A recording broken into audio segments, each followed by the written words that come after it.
জান্নাতে আল্লাহর সাক্ষাৎ। অন্যান্য মাসলা মাসায়েলের ন্যায় আল্লাহর সাক্ষাৎ এ বিষয়ে ও মুসলমানরা অতিরিক্ত ও কমতির দিক থেকে বিভিন্ন দলে বিভক্ত হয়েছে। একদল তো মোরাকাবা ও মোকাশাফার মাধ্যমে দুনিয়াতেই আল্লাহর সাক্ষাতের দাবি করেছে।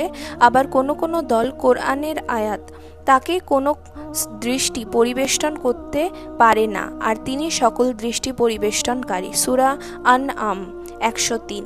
অনেকে এই আয়াতের আলোকে পরকালে আল্লাহর সাক্ষাৎকে অস্বীকার করেছে।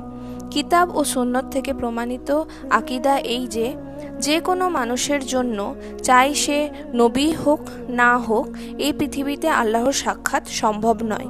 কোরআন মাজিদে মুসা আলাইহিসসালামের ঘটনা অত্যন্ত পরিষ্কার করে বর্ণনা করা হয়েছে।